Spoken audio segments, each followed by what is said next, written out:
하나님이 미워하시면이라는 제목으로 함께 하나님의 말씀을 나누겠습니다. 1절에서 6절까지의 말씀은 이스라엘 지도층을 향한 경고의 메시지를 전하고 있는 것을 보게 됩니다. 오늘 아모스 6장 1절에서 14절의 말씀 핵심 내용은 하나님의 특별히 북이스라엘 지도층을 향한 경고의 메시지를 하고 있는 것을 보게 됩니다. 그들의 교만함을 책망하고 있는 메시지죠. 그래서 그들의 교만과 죄악으로 인해서 하나님은 심판하실 것이지만 너희가 회개하고 돌이키기를 원한다라는 그 마음을 가지고 하나님께서 오늘 이 메시지를 전해주고 있습니다. 자, 사마리아 상류층을 대상으로 하나님의 두 번째 화가 이제 나타나게 되는데, 결국 하나님의 화가 임한다고 얘기할 때는 심판을 받게 될 것을 이야기하고 있는 것이죠. 1절과 3절, 6절에서는 이 북이스라엘, 그리고 북이스라엘의 수도 사마리아 그 상류층에 있었던 지도자들의 모습을 소개해주고 있습니다. 그들은 어떤 사람들의 모습이었냐면 교만한 자였다고 이야기합니다. 즉 편안하고 안일한 자들이었죠.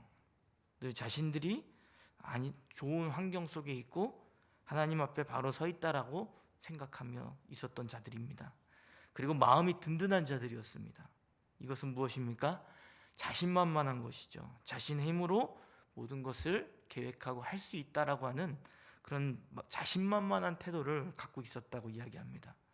그리고 백성의 머리인 지도자들이라고 이야기하는데, 이것은 스스로 그 지도자들이 열방의 으뜸으로 구별된 자라고 생각했다는 것이에요. 그뿐만 아닙니다. 이스라엘 집을 따르는 자로서 자신들이 서 있다라고 스스로 생각했습니다. 이렇게 1절부터 6절까지는 북이스라엘 지도자들이 백성들에 대해 포악한 통치를 하고 있으며 착취하며 그 얻은 재물을 가지고 자신들의 호화로움을 즐기고 있는 그들의 죄악을 지적하고 있는 것이죠. 그래서 1절에서 하나님의 심판의 메시지를 전하기 전에 이렇게 말씀한 것입니다. 화 있을진저, 하나님의 심판이 너에게 임할 것이라는 것을 우리에게 이야기해 주고 있는 것입니다. 이스라엘 지도자들은 자신들 위에 하나님이 있지 않았어요. 하나님이 자신들의 밑에 있다고 생각하며 그들은 늘 당당하고 자신의 힘을 의지하며 살아가고 있었던 것을 우리가 확인하게 됩니다. 오히려 그들은 스스로 자신들이 백성들 모두가 의지하는 자라고 스스로 생각하며 자화자찬하고 있었던 것을 보게 됩니다. 그래서 1절에 보면 북이스라엘의 수도였던 사마리아이죠. 사마리아에 견줄 만한 이제 시온이라는 그 장소를 언급하게 되는데, 이곳은 남유다의 이제 하나님의 임재의 장소라고 할 만한 지역이었습니다. 시온. 거기에 예루살렘이 있고 예루살렘의 성전이 있잖아요. 시온이라는 것을 견주면서 자신들의 북이스라엘의 나라가 그만큼 든든하게 서 있다라고 생각하지만 그렇지 않다는 것을 하나님은 오늘 본문의 이야기를 통해서 알려주고 있는 것입니다. 그뿐만 아닙니다. 북이스라엘은 이 당시에 큰 하맛에서부터 아라바 광야까지 넓은 땅을 소유하고 있었다고 합니다. 즉 경제적 부와 많은 영토를 확장하고 있었다는 것을 보여주죠. 그래서 어떤 주석에 보면 이제 성경에 이야기하는 그 큰 성 하맛과 블레셋 사람들이 사는 그 가드에 대한 이야기를 하나님이 아모스 선지자를 통해서 이야기하고 있는데, 이 나라들을 언급하는 이유는 무엇이냐면 그들보다 이 나라들이 결국은 멸망하게 되는데 너희들이 이 나라보다 더 강하냐고 물으면서 너희도 이렇게 망한 나라들처럼 그렇게 될 수 있다는 것을 이야기해 주고 있는 것이죠. 그들이 힘과 또 부를 의지하고 있지만 그 부도 결국은 하나님이 심판하실 때에 그것을 빼앗아 갈 수 있다는 것을 우리에게 이야기해 주고 있는 것입니다. 그리고 즉 3절의 말씀을 연결하면 3절의 말씀을 이렇게 보면 그 날이 재앙의 날인 것을 알지 못하고 폭력을 일삼기에 여념이 없었다는 것을 본문에서 이야기해 주는데, 우리 다 함께 본문 3절 말씀을 읽겠습니다. 시작. 너희는 흉한 날이 멀다 하여 포악한 자리로 가까워지게 하고. 아멘. 흉한 날이 멀다 하여, 이 말은 어떤 의미를 담고 있을까요? 즉 하나님의 심판이 자신들에게 임하지 않을 것이라는 확신을 갖고 있다는 것입니다. 하지만 그들이 하나님의 심판을 받지 않을 거라는 확신을 갖고 있음에도 불구하고 어떻게 된다는 것이죠? 하나님이 그들을 심판의 자리로 가까워지게 할 것이라고 말씀하고 있는 것입니다. 그들의 모습은 늘 교만하고 폭력을 자행하며 사치스러운 삶을 살고 있었다는 것을 보여주고, 하나님께서는 그들이 깨닫도록 오늘 이 말씀을 주시고 계신 것입니다. 그들은 하나님이 원하시는 것에 집중하지 않았습니다. 하나님이 미워하시는 것이 무엇인지에 집중하지 않았어요. 그래서 그들은 착각을 했죠. 하나님이 나와 함께 계심으로 인해서 우리는 늘 축복을 받을 것이다, 축복을 받을 것이라는 그런 착각에 사로잡혀 있었습니다.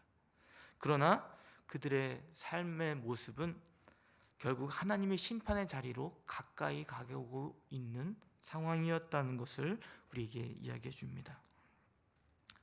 우리가 잘 알고 계시다시피 하나님은 어떤 분이십니까? 자비롭고 긍휼하신 분이십니다.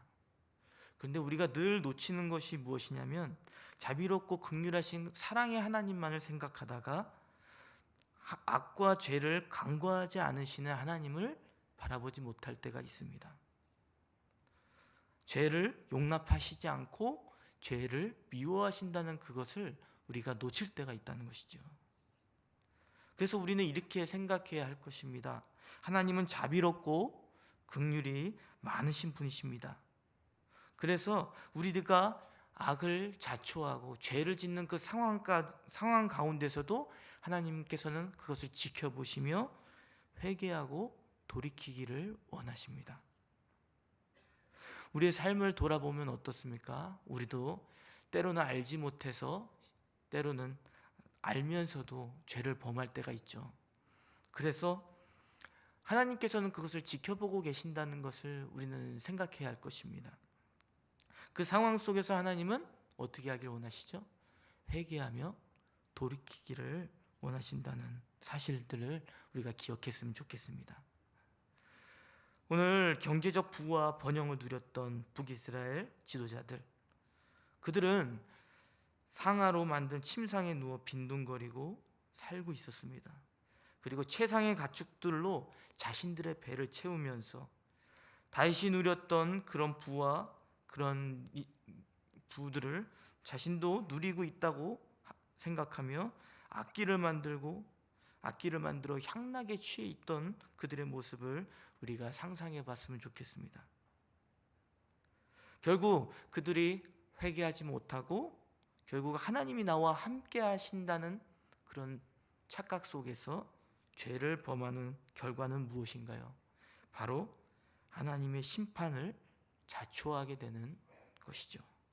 그래서 7절에서 11절 말씀은 결국 그들의 죄악으로 인해서 하나님의 심판을 받게 된다는 것을 이야기해 줍니다. 우리 다 함께 본문 7절 말씀을 읽겠습니다. 시작.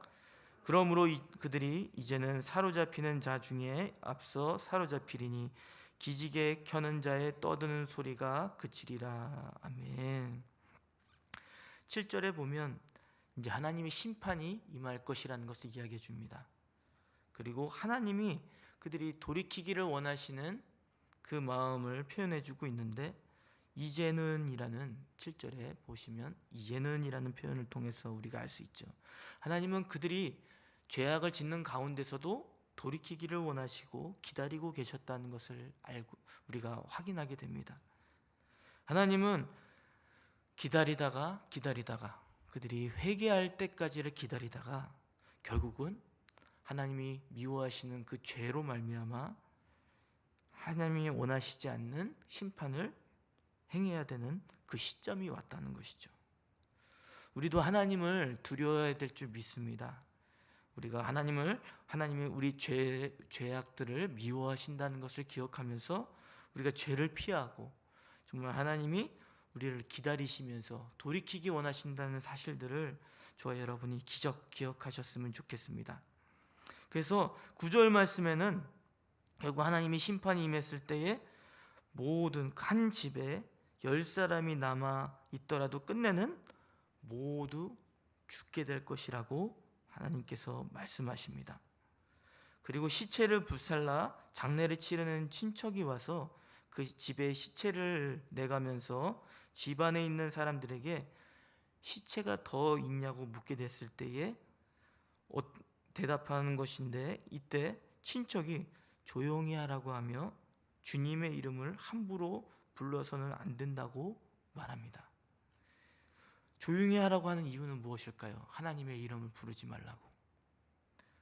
이것은 그들이 하나님의 심판을 받기 전에 자신들이 하나님이 나와 함께 계시고 축복을 가져다 주실 것이라는 기대 속에 있었는데, 결국 심판을 받게 된 이후에는 어떻게 됩니까? 반대의 상황이 된 거예요. 하나님의 심판을 더 받을까 두려워서 벌벌 떨고 있는 그 모습을 보게 되는 것이죠. 그래서 우리 본문 10절 말씀을 다 함께 읽겠습니다. 시작. 죽은 사람의 친척 곧 그 시체를 불사를 자가 그 뼈를 집 밖으로 가져갈 때에 그 집 깊숙한 곳에 있는 자에게 묻기를 아직 더 있느냐 하면 대답하기를 없다 하리니 그가 또 말하기를 잠잠하라 우리가 여호와 이름을 부르지 못할 것이라 하리라. 아멘. 하나님의 이름을 부를 수 없다는 것이 참 얼마나 그 마음 아픈 일일까요? 전지전능하신 하나님이시고, 그리고 하나님의 자녀를 사랑해 주셔서 축복해 주시는 그 하나님을 저주하는 하나님으로 생각하며 두려움에 떨고 있는 그들의 모습이 얼마나 안타깝습니까? 하나님은 우리에게 저주를 부으시고 심판하기 위해서 우리에게 이런 일들을 행하시는 것은 아닙니다. 하나님 우리를 사랑하시기 때문에, 그럼에도 불구하고 우리의 죄를 미워하시기 때문에 이러한 일을 할 수 없다는 것을 우리가 기억하셨으면 좋겠습니다. 그래서 우리가 더 이상 하나님의 심판을 받을까 두려워서 하나님께 나아가는 것이 아니라, 하나님께서 우리의 죄를 위해서 우리를 용서해 주시고 돌이키기를 원하시며 하나님이 가져다 주시는 복을 기대하며 나아갈 수 있는 저와 여러분이 되시기를 바랍니다. 12절 13절의 말씀은 결국 정의와 공의를 저버린 백성들을 묘사해 주고 있습니다. 말들이 달려야 할 길을 아는 것처럼 말은 달려야겠죠. 그리고 소도 갈아야 할 땅을 아는 것처럼 북왕국 이스라엘도 정의와 공의를 행해야 된다는 것이죠. 그런데 그 상식적인 일들을 행하지 않고 있다는 것을 우리에게 이야기해 줍니다. 결국 하나님이 준비하신 이방 나라인 아수르에 의해 진멸당할 위기에 놓이게 될 것이라고 말씀합니다. 오늘 하나님 이 말씀을 돌아보면서 우리가 기억하였으면 좋겠습니다. 하나님은 우리의 악과 죄를 간과하시는 분이 아니십니다. 미워하시며 그 미워하는 일에서 돌이키기를 원하시는 분이십니다. 그래서 우리가 언제든지 하나님께 나와서 죄를 자복하고 인정하고 회개하며 나아갈 때에 하나님은 우리에게 은혜와 또 사랑과 또 긍휼을 베풀어 주실 분이심을 우리가 믿고 나아가시는 저와 여러분이 되시기를 바랍니다. 그래서 하나님이 미워하시는 그 죄악들을 돌이키며 하나님의 마음을 먼저 생각하며 돌이키시는, 회개하며 나아가시는 저와 여러분이 되시기를 바랍니다.